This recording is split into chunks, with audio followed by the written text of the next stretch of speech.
Hi friends, this Rafi. Welcome to my channel. ఈరోజు Nifty bank Nifty యొక్క support and resistance identify చేసే ప్రయత్నం చేద్దాం ఫ్రెండ్స్. చూడండి ఫ్రెండ్స్, ఈరోజు నిఫ్టీ క్లోజింగ్ ప్రైస్ 22,703 పాయింట్స్ దగ్గర అయితే ప్రజెంట్ అయితే నిఫ్టీ క్లోజ్ అవ్వడం జరిగింది. సో నిఫ్టీలో ఆల్రెడీ మీకు ఒక సపోర్ట్ లెవెల్ చెప్పాను, నేను ఆల్రెడీ మీకు చెప్పడం జరిగింది. అదేవిధంగా రెసిస్టెన్స్ లెవెల్ కూడా మీకు చెప్పడం జరిగింది అనమాట. సో నిఫ్టీలో మనం చూసుకుంటే మాత్రం రెసిస్టెన్స్ లెవెల్ ఒక బిగ్ రెసిస్టెన్స్ లెవెల్ ఏర్పడడానికి రెడీ అవుతుంది. సో వాల్యూమ్ అయితే ఇంకా రావాలి, జనరేట్ అవ్వాలి. సో ఈ middle point of view market ఒకవేళ సస్టైన్ చేసుకుని వాల్యూమ్ జనరేట్ చేసుకుంటే మాత్రం ఈ రెసిస్టెన్స్ లెవెల్ కొద్దిగా స్ట్రాంగ్ అయ్యే అవకాశం పాసిబిలిటీ మనకి ఫ్యూచర్లో కనిపిస్తుంది అన్నమాట. ఓకేనా. అయితే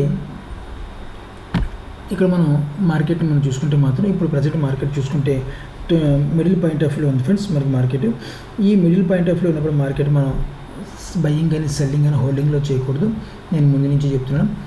ఏదైనా middle point of view market ఉన్నప్పుడు ఏదైనా వచ్చు, గ్యాప్ అప్ ఓపెన్ అవ్వచ్చు, గ్యాప్ డౌన్ కూడా ఓపెన్ అవ్వచ్చు. మనం మార్కెట్ అప్ సైడ్ మూమెంట్ వెళ్తుందని కాల్ ఆప్షన్ బై చేసి కూర్చుంటాం, కానీ ఆ రోజు మార్కెట్ గ్యాప్ డౌన్ భయంకరమైన గ్యాప్ డౌన్ అయితే ఓపెన్ అవుతుంది అనమాట. అదేవిధంగా పుట్ ఆప్షన్ తీసుకుందాం అని చెప్పి మనం బై చేసుకుంటే ఒకసారి భయంకరమైన గ్యాప్ అప్ కూడా ఓపెన్ అయ్యి మనకి లాస్ చేయొచ్చు అనమాట. So middle point of view ఉన్నప్పుడు మనకి ఏమైందంటే మనకి మార్కెట్ని మనం ఇంట్రాడే బేసిక్లో మాత్రమే ప్లే చేయాలి తప్ప కానీ హోల్డింగ్ పర్పస్లో మనం చేయడానికి పాసిబిలిటీ చాలా తక్కువ అనమాట. ఎందువల్లంటే మనకి ఏదైనా అయ్యే అవకాశం పాసిబిలిటీ ఉంది మార్కెట్లో. ఓకేనా. అయితే ఇక్కడ మనకి సపోర్ట్ అండ్ రెసిస్టెన్స్ లెవెల్ ఎప్పుడైతే నేను గతంలో కూడా మీకు చెప్పాను, ఈ సపోర్ట్ లెవెల్ మాత్రం బ్రేక్ అయితే మార్కెట్ కొద్దిగా ఎక్కువ ప్రెజర్ ఉంటుందని చెప్పడం జరిగింది.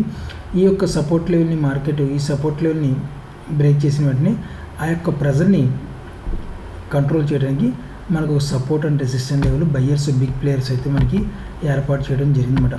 ఎందువల్లంటే ఈ సపోర్ట్ అండ్ రెసిస్టెన్స్ లెవెల్ లేకపోతే మాత్రం ఒకవేళ అది లేకపోతే డెఫినెట్గా మార్కెట్ నా అంచనా ప్రకారం 21,000 బిలో మార్కెట్ ఇప్పుడు నాకు అంచనా ప్రకారం 21,000 బిలో కిందకి ఇండెక్స్ ఉండే అవకాశం ఉంటుందన్నమాట. ఇక్కడ పెద్ద పెద్ద ప్లేయర్స్ బయ్యర్స్ ఎఫ్ఐఎల్ కావచ్చు, డిఎల్ కావచ్చు, ఎవరైనా కావచ్చు, పెద్ద ప్లేయర్స్ మనకి సపోర్ట్ అండ్ రెసిస్టెన్స్ లెవెల్ దగ్గర ఒక రెస్పెక్ట్ ఇస్తారు, వాళ్ళు క్రియేట్ చేశారు. ఆ క్రియేట్ చేసిన దాన్ని బట్టి మనం కూడా ఫాలో అయ్యి ముందుకెళ్ళాల్సి వస్తుంది అనమాట. అయితే ఇంట్రాడే బేసిక్లో చూద్దాం ఫ్రెండ్స్. రేపు ఇంట్రాడే బేసిక్లో మనకి ఏ రకంగా ఉందో ఒకసారి చూద్దాం. నిఫ్టీ చూసుకుంటే ఫ్రెండ్స్ మనకి రేపు 22,500 దగ్గర ఒక సపోర్ట్ లెవెల్ ఉంది నిఫ్టీ. ఆ సపోర్ట్ లెవెల్ మనకి చిన్న ఇంట్రాడే బేస్ సపోర్ట్ లెవెల్, ఆ లెవెల్ బ్రేక్ అయితే మాత్రం కొద్దిగా డౌన్ఫాల్కి వచ్చే అవకాశం పాసిబిలిటీ అయితే ఉందన్నమాట. 22,500 లెవెల్ బ్రేక్ అయితే మాత్రం ఇమీడియట్గా 22,400 లెవెల్కి వచ్చేసే అవకాశం ఉంది. 22,400 నుంచి మళ్ళీ 22,200 కూడా వచ్చేసే అవకాశం పాసిబిలిటీ మన నిఫ్టీకి కనబడుతుంట. సో అలా కాకుండా మార్కెట్ ఒక వాల్యూమ్ జనరేట్ చేసుకుని ఇక్కడ నుంచి ఒక యూ టర్న్ తీసుకుంటే మాత్రం డెఫినెట్గా మరీ మంచిదే. ఒక వాల్యూమ్ అయితే మనకి రావాల్సి వస్తుంది.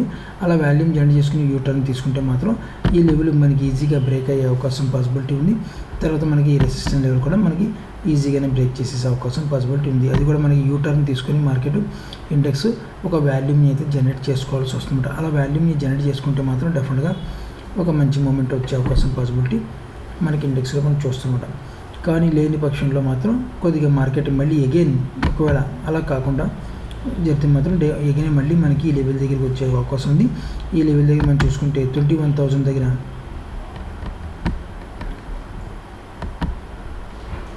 సో ఓకే 21,000 దగ్గర మాత్రం సపోర్ట్ లెవెల్ అయితే మనకి నిఫ్టీకి అయితే మనకు కనబడుతుందన్నమాట. ఓకేనా.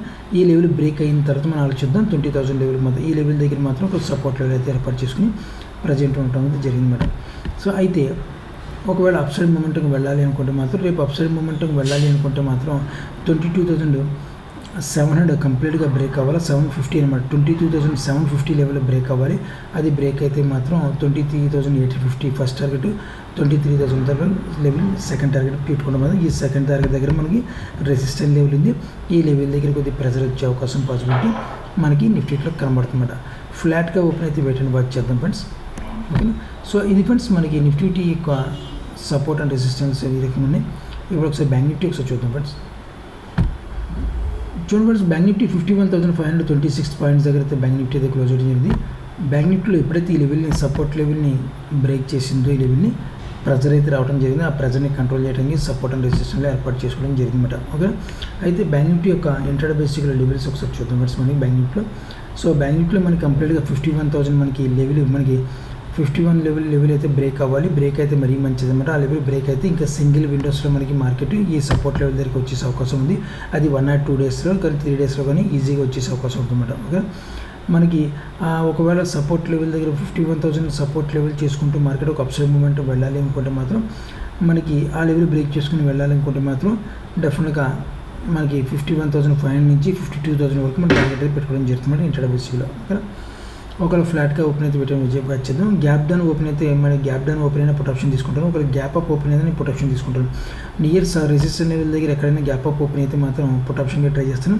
ఒకవేళ నియర్ లెవెల్ సపోర్ట్ లెవెల్ దగ్గర గ్యాప్ డౌన్ ఓపెన్ అయితే మాత్రం అక్కడ కూడా కాల్ ఆప్షన్కి బై చేస్తాను అనమాట. ఓకే, ఒకవేళ గ్యాప్ అప్ మరీ దారుణంగా నియర్ ఈ లెవెల్ దగ్గరికి వస్తే మాత్రం వాల్యూమ్ని మాత్రం కన్సల్టేషన్ చేసుకుంటాను. ఒకసారి వాల్యూమ్ వచ్చిన దాన్ని బట్టి నేను చేస్తాను ఫ్రెండ్స్. ఓకే, కానీ ఇంట్రాడే బేసిక్లో మనం play middle up point of వ్యూలో మార్కెట్ ఉన్నప్పుడు ఇంట్రాడే బేసిక్లో మనం ప్లే చేస్తాం కాబట్టి నో ప్రాబ్లం. మనం కొద్దిగా రిస్క్ తీసుకోవాల్సిన అవసరం ఎంతైనా ఉంటుంది అనమాట. ఓకేనా, ఫ్లాట్గా ఓపెన్ అయితే పెట్టని బాగా చేద్దాం ఫ్రెండ్స్. ఒకవేళ మనకి డౌన్ఫాల్కి వస్తే మాత్రం మనకి డౌన్ఫాల్కి వస్తే మాత్రం 51,000 లెవెల్ కంప్లీట్గా బ్రేక్ అవ్వాలి. అది బ్రేక్ అయితే మాత్రం 50,800 ఫస్ట్ టార్గెట్, తర్వాత 50,500 సెకండ్ టార్గెట్, తర్వాత కంప్లీట్గా మన థర్డ్ టార్గెట్ ఈ లెవెల్ దగ్గర పెట్టుకోవడం జరుగుతుందన్నమాట. ఇది ఫ్రెండ్స్ నిఫ్టీ బ్యాంక్ నిఫ్టీ యొక్క నా యొక్క వీడియో తెలియకముందు మీరు కూడా ఆప్షన్లో ట్రేడర్స్ వెళితే జాగ్రత్త ట్రేడర్స్ ఆశిస్తున్నాం. నా వీడియో వాచ్ చేసిన థ్యాంక్ యూ వెరీ మచ్.